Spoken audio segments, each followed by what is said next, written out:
You found us. What about this idea? Gotta listen to this show. Why?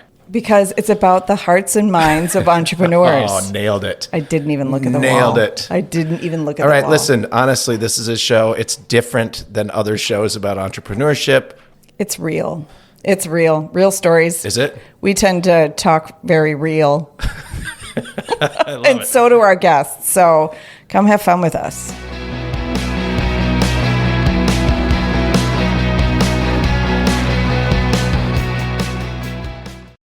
Welcome back to What About This Idea? Yeah, welcome back. What about this idea? What about this idea? So, What about this what did we idea? do during the break to prepare for the second half? You know, we talked Don't lie. about, okay, so I'm gonna this be is what- honest. I know you are, and that's what scares me most of the time, is that we talked a little bit about, I think you have had some big ideas, I have? about me getting my voice out there Oh, yeah. as well, Yeah. right? Yeah. And I think I have in general been kind of shy about it. Like, I think like you are. who would want to listen to what I have to say? I think you have a little block there. I do. Yeah. Yeah. We're going to work it out right here on goddamn. right here on prime time.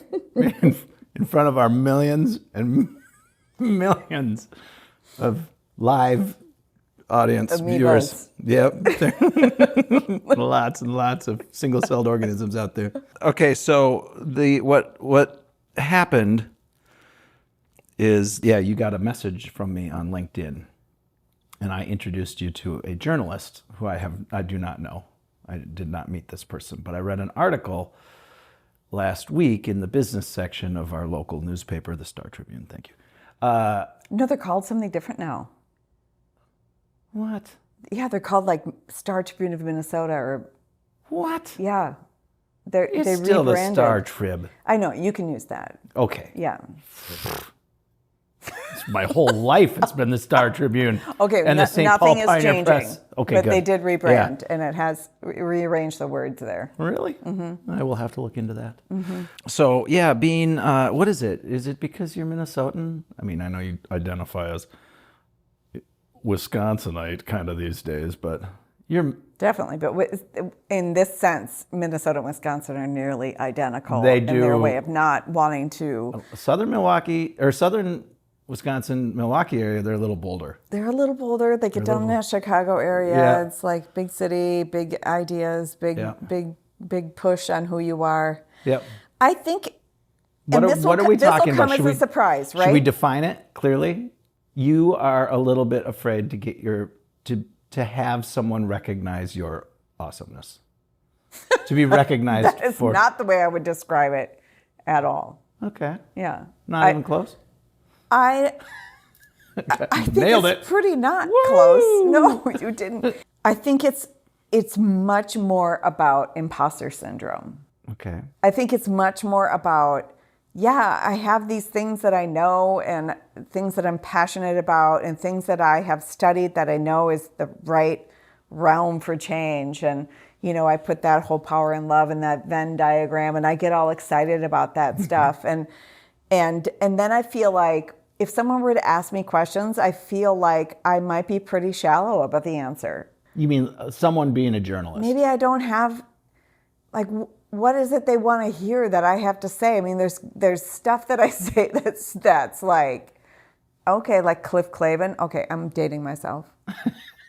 No shit. Cliff Clavin from Cheers. Yeah. He would just say, he was a smart guy, but he would just say random facts. They were never really associated with anything, right? Right. But once in a while, Cliff Clavin would have a thing that he would say that was right on, perfectly timed, Okay. exactly right in the situation. And so I'm not sure I know the thing that is exactly right in the situation. And so... Wow, that's complex. No, it's really fucking complex. Like, that's what concerns you when it comes to like getting some press about you and your business? Is that you might say something that's sort of shallow or something? Here you are, you can speak in front of people. Press is like you're dancing. Maybe. You know, because you can speak in front of people. You've been a professor. Yeah. You've been like a speaker. Yes. Correct? Mm-hmm. I didn't know you during that era. Mm-hmm. I was amazing. Yeah. Sure, I bet you were. No. Well, and you did. I mean, you did things in other parts of the world. You were speaking and Yes. whatnot, right? Yes, Yeah. yes. Not everyone can do that. That's a pretty impressive thing, right? And now you've started this new business. Mm-hmm. And one thing that would, it's helpful for your business. It's a real shot in the arm sometimes if a thing like the Star Tribune gives you a little nod. Mm-hmm. And their business section, whoever writes for that, like, they need stories. The stories don't just come to them, right? There's a lot of stories out there. Someone needs to prompt them to say, you should look into this, mm-hmm. right? Because this is a pretty cool thing that's happening or whatever, right? Mm-hmm. But you're a little shy about the whole thing. Yeah, I guess I am. Yeah, you'll do this. That is not a word that's usually associated with me. No, right? true. Like True. I do, I think I just need to learn how it happens. You know, even when I had my previous business, I was on the news all the time talking about what we were trying to do. I was on the news. I was in the. What were you saying on the news? Well, I was talking about, so the work that we did was regional. A lot of times it was regional work. Like, let me give you an example. We had I remember this. Like an 18-month gig in West Cork, Ireland, which turns out is amazing. If you like food and wine. 18-month gigs in West Cork. I know, let's go there. Why not? Yeah, just abandon the family. Yeah, listen, we got a gig. But every month for about 18 months, I went to Ireland. And we went to different parts of West Cork and brought them together on a common message about them being the foodie area and how to maximize on that and who they are and how the power of all their fish swimming in one way. It helps, right? Yep. And so we would have to go on the news and talk about the power. This is the Irish news? Yeah. I mean, you weren't here on the American news. No, so well, I had these kinds of gigs all over. I had them in Nevada, and I had it in Ireland, Oregon, Nevada, Oregon, Canada, Idaho, Wisconsin, Minnesota. Okay, so you did have some where people who knew you might see it? Yeah, people did see it. Yeah, people I knew saw it, but they didn't care. I mean, it was like, it's not like it was, you know how they say 15 minutes of fame? Yeah. It was like 0.02 seconds of fame. Yeah, I get it. I get it. Like, I would feel the same, like it's not that big of a deal, And my business partner had been doing a lot more speaking than I had, and he was nurturing in the way that we would complement the message. But I was never uncomfortable about it. I was never uncomfortable about doing a keynote or being paid a lot to do a keynote. I was never uncomfortable about that. But putting me on the front of a magazine, like, I'm not sure I have something bold enough for a magazine cover. Well, I mean, I'm just saying that. Like, I know it's going to be a digital thing, but like in my world, it used to be.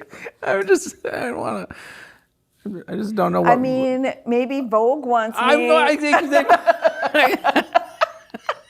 want to say that they the don't. Chubby series. You gotta. Come on. Oh, ouch. That didn't hurt. I'm okay. All right. I would get slapped or. No, you can't say it. Yeah. But I can say it. If I said that, it'd be hell to pay. Exactly. No, I'm just wondering what the difference is because it's like, it's one of those things that as a business owner, right? So this is still about entrepreneurship lightly. In a roundabout way. I mean, either way, if it's not the person in your business that you need to sell a message for, it's a thing that you need to sell a message for. Yeah. And there's something about this. There's a block for me. Every time I brought it up, there's the same. And I'd be like, hey, what's that over there? Yeah, there's the same type of resistance. It's very muted. It's not like you don't protest, but you just, Just let it. It's like, yeah, Fade away. you're waiting for it to fizzle and die because you don't want to do You're it. so right. Yeah. Yeah, like me when you ask if I want to dance, like, well, I would, but I gotta go get a drink first. Yeah, let me hold Hold that on. thought. Yeah, I'll go do I this only other dance thing. to this song that's on. It's almost over, but I need a drink first. Yeah. Yeah. And it's like with Avid Edge, I did that coming from the heart. I made that company coming from the heart. Are you at all concerned about exposing that? Like, No, I don't want think that that's to be. I'm willing to go there. I'm willing to be edgy. There's like 3 audiences for Avid Edge. So those of you who don't know, look it up. Avid Edge is a retained executive search firm, and we only do technology leaders. And the reason why is you look around, there is so much pressure on technology leaders in a company. Yes. They are asked to know the current technology, to know the old technology, to know the integration, to know where the technology is going, to know how And it's so to answer broad. business operations, to train business operations on IT. Oh, and by the way, they also have to be great human leaders, and they have to be great budgetary people, and they have to be the translator of all technical things in the entire company. it seems like too right? much. And I love my CFO friends. We've talked about this before. Yeah. Like, I love my CFO friends, but honestly, CFO, Yeah. they honestly, their jobs, the CEO would very much like to sit down with them and talk about the P&L and the balance sheet and the cash and all of that. But those kinds of things are pretty easy to do comparatively, right? I would agree.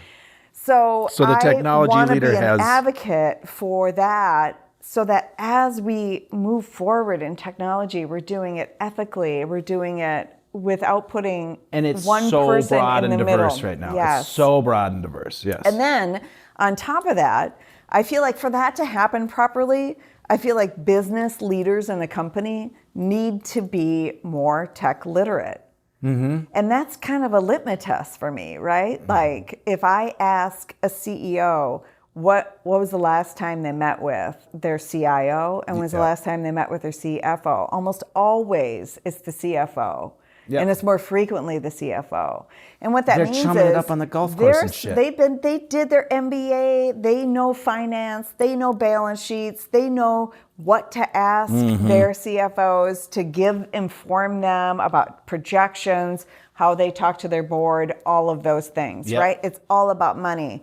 But the truth is that most companies, I don't care if you make a widget or you sell a service, the backbone of your success is your technology. Totally. And so I want CEOs to be able to be more tech literate, right? Yeah. And so in a sense, I want to highlight tech literate CEOs. Okay. And bring them forward and show others what it means to be a partner with technology especially in a non-technology company.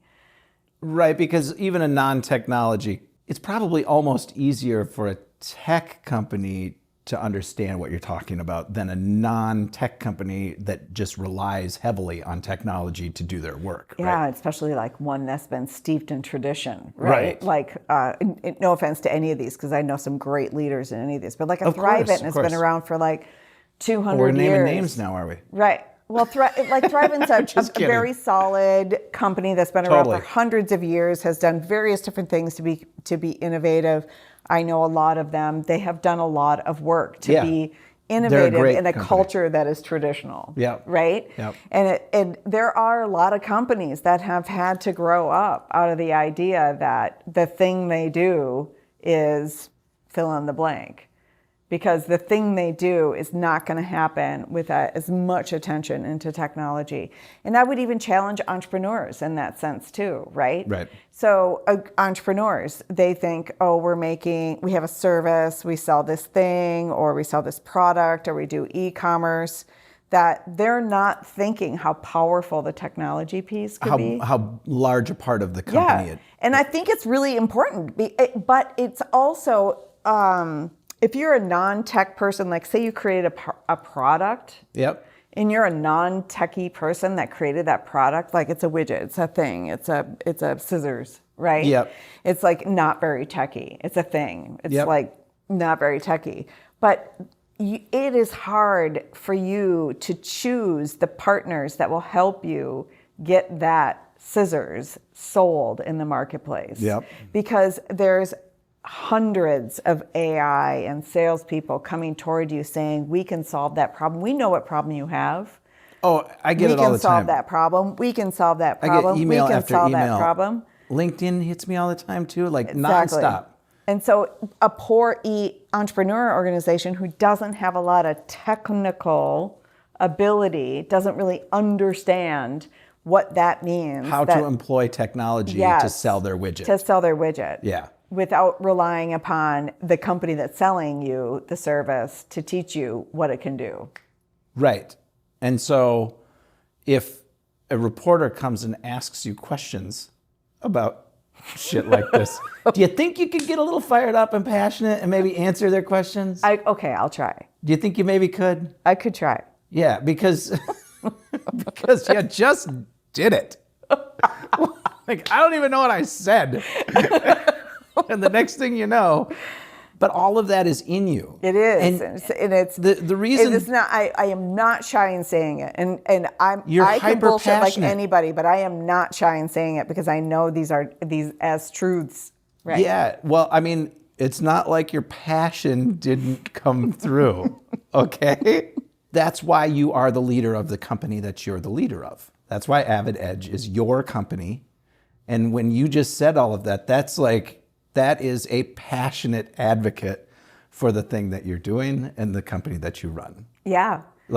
And it all stems from creating better diversity in companies so that they thrive. Because diversity is the biggest thing. And I'm not even talking about racial diversity, although that is a big deal in technology. It is, but I'm diversity talking about is diversity of voice, Yeah. diversity of input, diversity of thought and perspective, and do it fast. Because if you take your time picking and choosing the diversity that comes to your table, you will have lost the potential of years and years of diversity. You know what? I remember a while back, there was this sort of initiative of, like, if you're making 20 hires in a department or something, hire one at least who has nothing to do with that department, with that kind of work, with like completely outside of that realm. Yeah. To get a diversity of opinion or thought, right? But then realize that you've done that and don't attack that person for not having that background. I think it's all bullshit. I don't think they actually do it.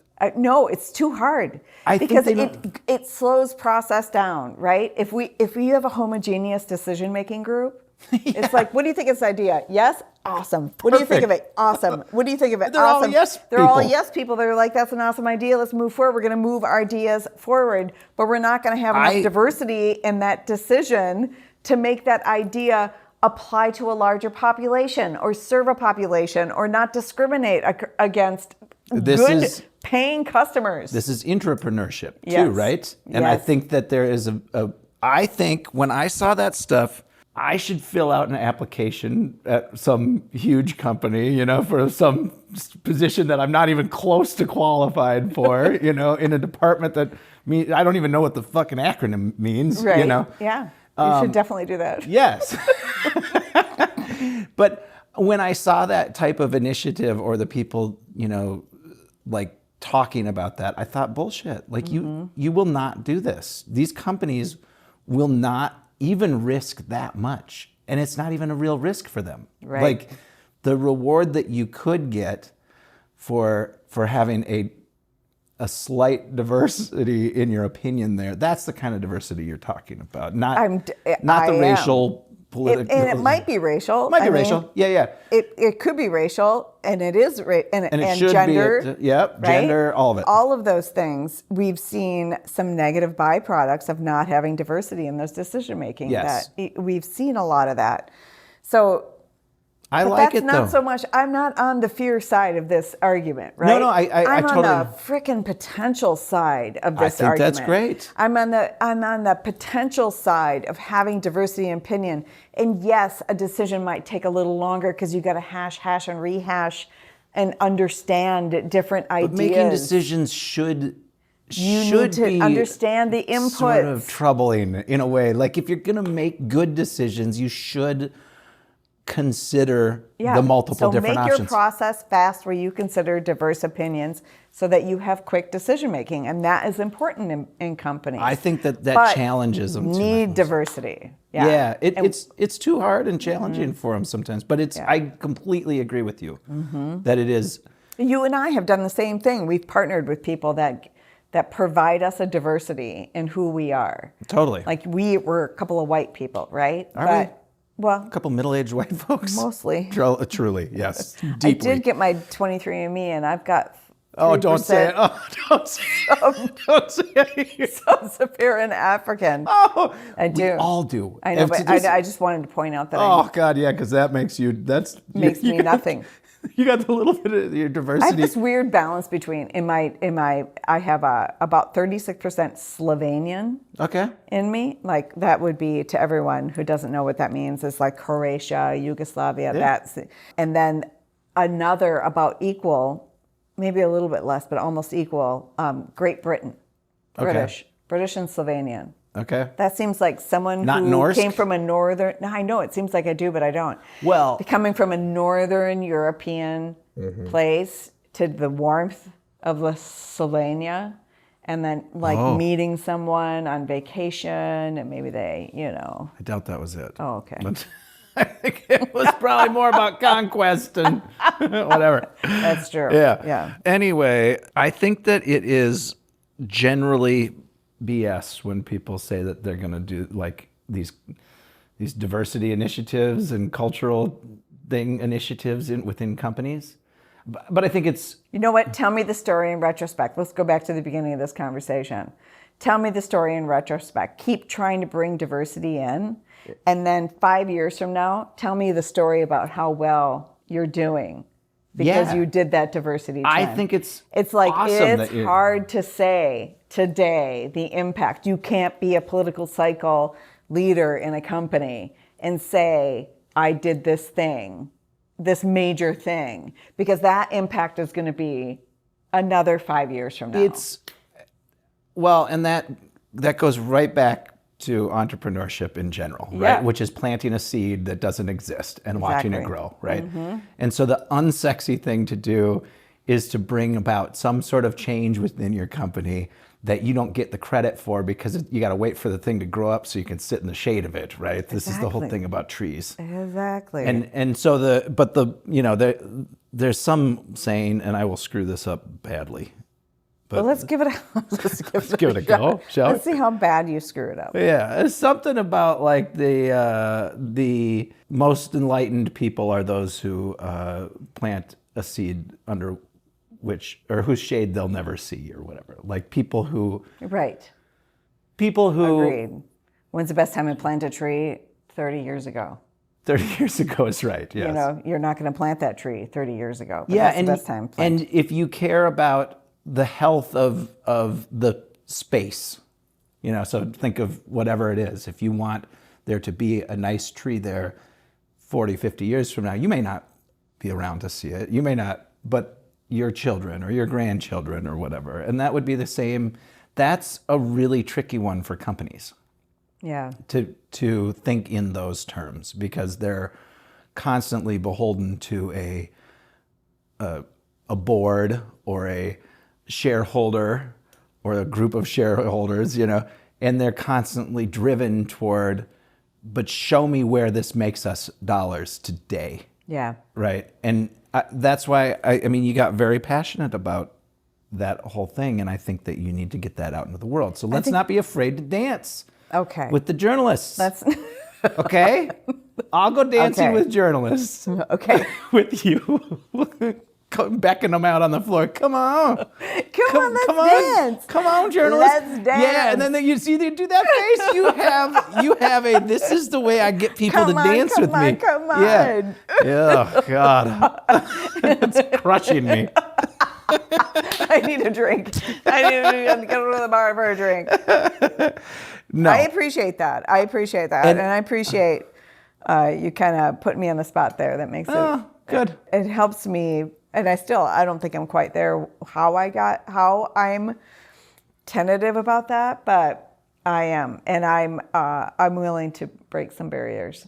You have to. you're doing something and it's cool. Like that just needs to get out there somewhere. And I understand. I have no idea how press works. I think I have some insight. I do.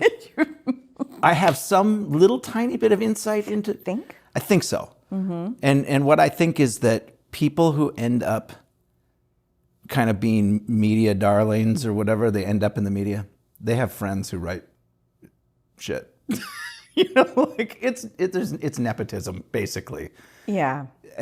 I think the people who get elevated in those circumstances are people who are already being pushed along through that system and elevated because of the connections they have. And in your case, I would say, like, someone's got to, whether it's you or a friend, someone's got to say, hey, everybody, like all you writers, you people who are doing this shit, like, would you look at this one for a second? And I think there are others like you who don't ever get that little bit of elevation that they rightly deserve because they just don't know the right people and they don't hang out in the right circles and they don't seek it out, Or maybe they don't even recognize, I say, as I'm a third person, recognize that what they're saying has impact. It's like has meaning, like could make impact. It does have or impact. Anyone gives a shit about it. Let's be clear. I know. Well, that's the imposter syndrome part, right? Right. That I understand. But it's, no, I mean, what you're trying to do, what Avid Edge is trying to do with CTOs and CIOs or whatever, but really, like you said, with the CEO as well, like you're going full circle with it because you want to take, you don't just want to find a good candidate and throw them to the wolves. Here's your thing.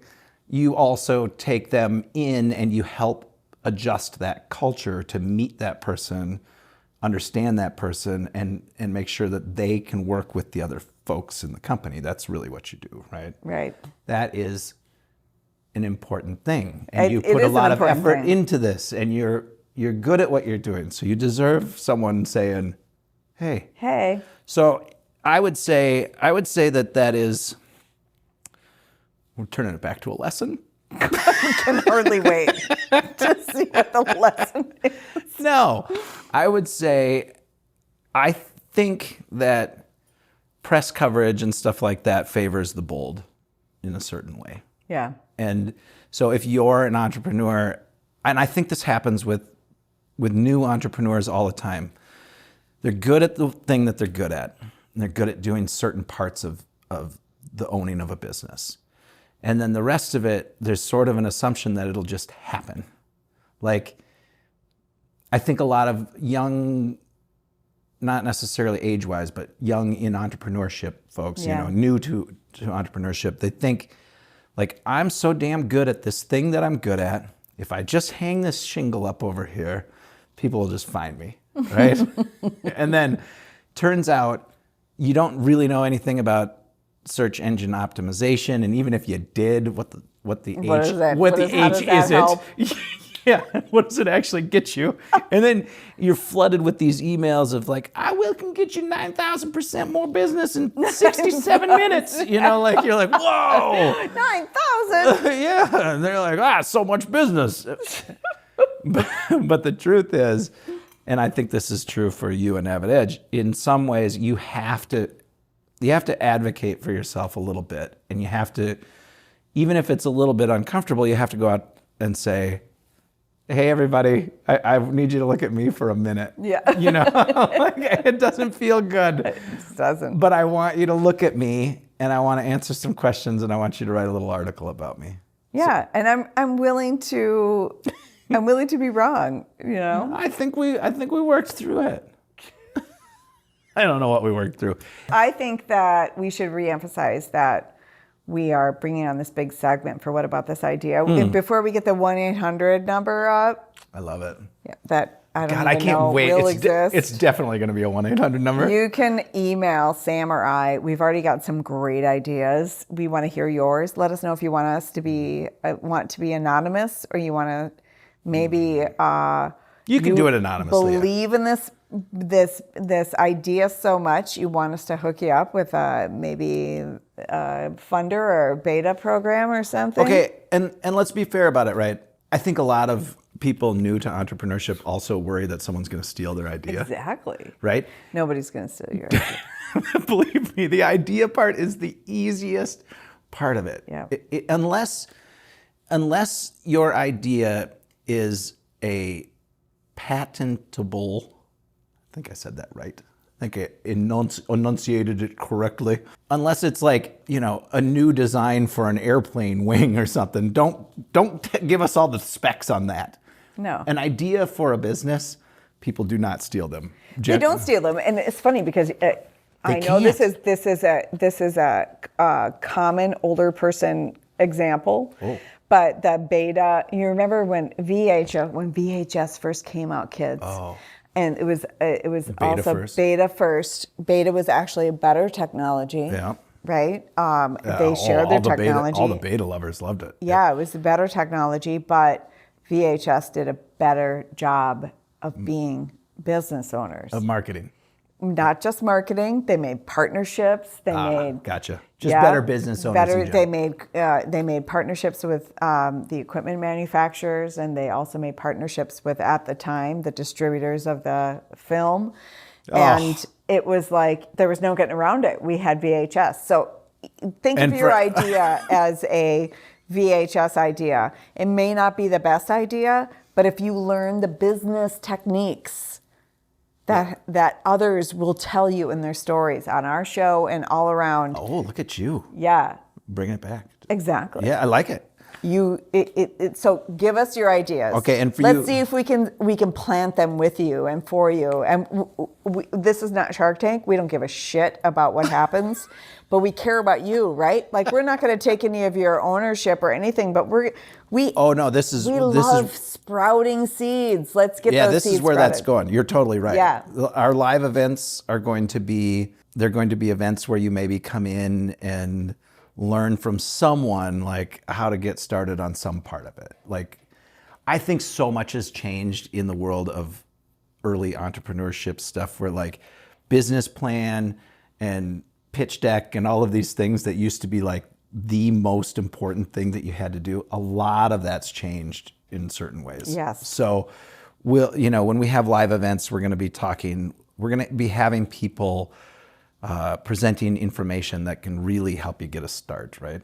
But yes, the ideas, and for you Gen Z and Gen Alpha folks, VHS it was a thing about this big. They've already Googled it. With movies in it. You don't have to explain And the movie went around and some reader, magnetic thing, you put it in there, no one could program the clock. It's all that stuff. But anyway, God, you remember those days. So bad. And the thing we get like caught in the thing. Oh, and you'd be like, I want to tape. Shit, it's I want like to tape 3/4 of the way through. Friends next Wednesday at 11. Can you? Do you remember the investment you would do in okay, let's take it a little forward, DVDs. Oh yeah. I have thousands of dollars worth of DVDs. We do too. Yeah, And now it's like, oh, they're all digitized, are they? We rebought them all on Amazon Prime or whatever. You do what? We rebought all the kids' movies. Oh yeah, they're all even though we rebought. own them all. Yeah. Already, we already bought them once. Here's probably the trajectory of that. Like, okay, we hang on to them because it was a big investment. It was a big investment. You hang on to them. You hang on to your DVD player, Yeah. in case you want to watch. You can still buy one. What is the Princess Bride? Oh. You should watch that lots. As you wish. Yep. Right? You hang on to them, and then finally your kids are like, what in the hell do you have all these DVDs? And they get rid of them, and then 1 year later, they're worth $1 million. Yep. So. That is the way it works. Yes.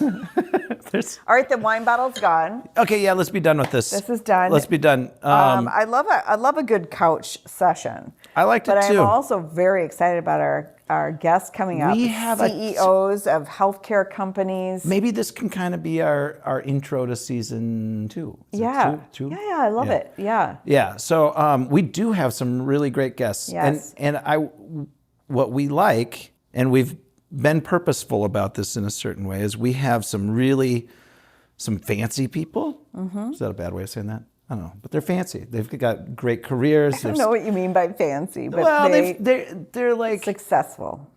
Yeah, They're on this success high right now. well, and I hesitate because like even people, there's this weird spectrum. Like the person who runs the big company that they started, that was a super entrepreneur, right? That is elevated success, correct?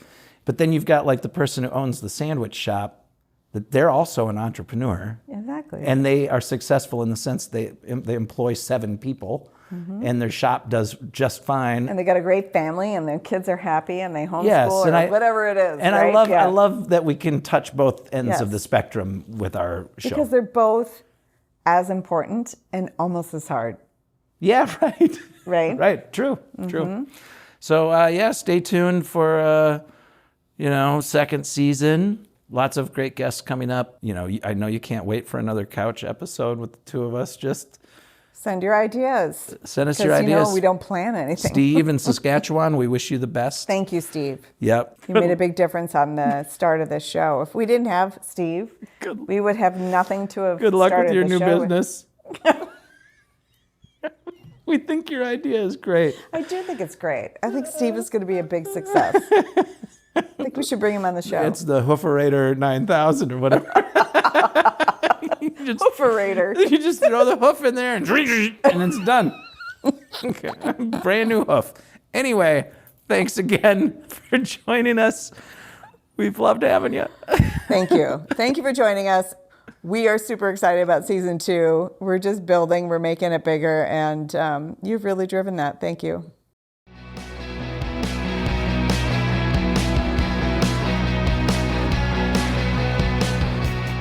Don't cry. It's over. Oh, you did it. You made it to the very end of the show. You know what you can do to help us? What can they do to help us? They can tell their friends how awesome this show is. Yeah, why not? Why not? You know what else? And I don't know if people know this or don't know this, but like if you found us and you see us on socials somewhere, just hit repost or share it with your community. Share, repost, follow. Isn't there a follow option? Yeah, of some follow, kind? subscribe. We're not going to charge you anything. No. Just hit the subscribe button. No, It's we not gonna just hurt need you. to create a community around entrepreneurism and how the real shit happens. I like it. Well, because we're real. You said it in the intro. Real. We talk real. No, seriously, tell your friends. What a great show. Oh my gosh, these people are doing the best work ever. Yeah, right? That's what you should say. Yeah. Yeah. Yeah. And just come back. Have fun with us. We love this. We'll have someone, we'll interview someone cool next week too. Someone completely different. Yeah, from prison. Thanks. We always have to have that. Bye. Bye. Thanks for listening.